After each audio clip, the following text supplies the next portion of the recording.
Shalom, selamat pagi saudara yang dikasihi Tuhan. Kiranya berkat, damai sejahtera dan sukacita dari Tuhan Yesus Kristus senantiasa menyertai saudara sekalian.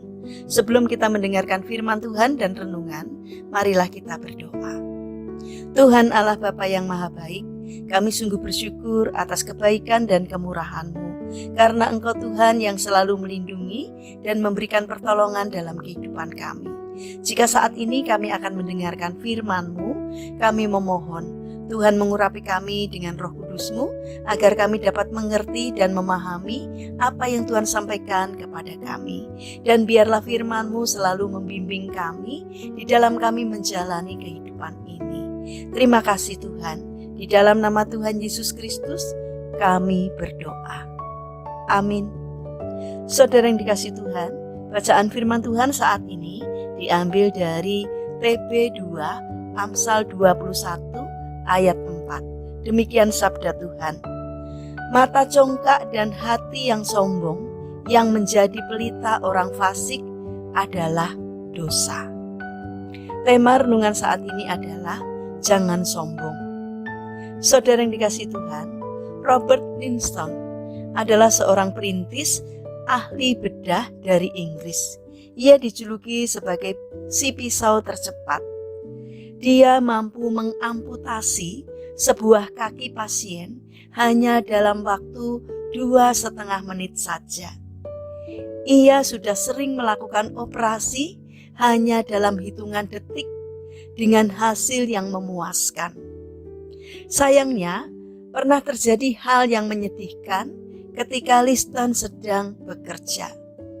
Dikatakan bahwa Livingston pernah membuat kesalahan yang sangat fatal dan mengakibatkan tewasnya 3 orang sekaligus ketika dia sedang menjalankan operasi bedah.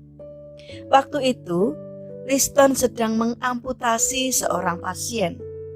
Namun karena gerakan tangannya yang terlalu cepat, Livingston secara tidak sengaja memotong jari tangan asisten bedahnya.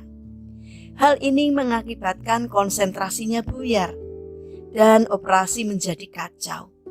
Akhirnya pasien dan asisten bedah tersebut meninggal dunia disebabkan oleh infeksi yang mengarah kepada sepsis.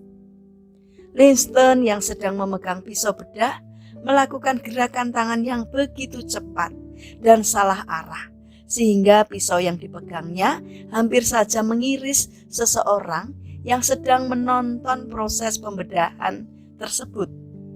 Akibatnya, orang itu terkena syok dan meninggal dunia. Ketiganya meninggal di saat yang berdekatan. Operasi bedah ini menjadi operasi yang paling mematikan dan berakibat fatal sepanjang sejarah kedokteran.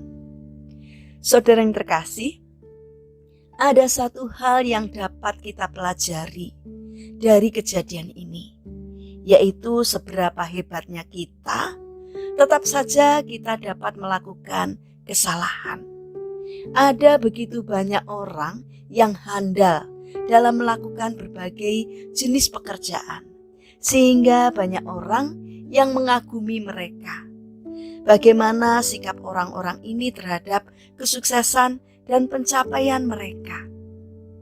Ada sebagian orang yang tetap rendah hati dan menyadari bahwa segala hal yang mereka miliki adalah pemberian dari Tuhan. Namun ada juga orang-orang yang menjadi tinggi hati akan kemampuan dan kekayaan mereka.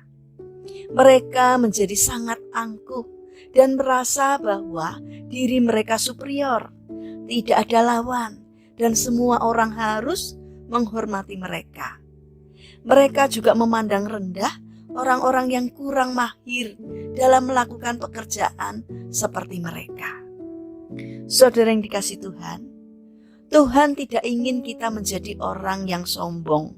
Ketika Tuhan mempercayakan kepada kita keahlian, talenta, dan berkat yang berlimpah, itu artinya kita harus berbagi kepada orang lain juga. Ajarkan mereka keterampilan yang kita kuasai dan bimbing mereka agar bisa meraih keberhasilan seperti kita. Mari kita berbagi melalui apa yang kita miliki. Kita bisa berbagi kepada sesama kita, sehingga kita dapat menjadi saluran berkat bagi sesama kita. Mari kita berdoa. Tuhan Yesus yang baik, kami sadar bahwa segala pencapaian kami adalah anugerah-Mu. Tolonglah kami ya Tuhan, agar kami tetap menjadi orang yang rendah hati. Ampuni kami jika kami menjadi sombong setelah berhasil. Bapa yang baik, saat ini kami teringat kepada saudara-saudara kami yang mengalami sakit. Kami memohon belas kasih dan kemurahan-Mu. Kiranya Tuhan berkenan untuk menjamah dan memberikan kesembuhan. Saat ini kami berdoa juga bagi mereka yang mengalami permasalahan dan kesulitan hidup. Kiranya Tuhan memberi kekuatan dan Tuhan berkenan hadir untuk menolong mereka.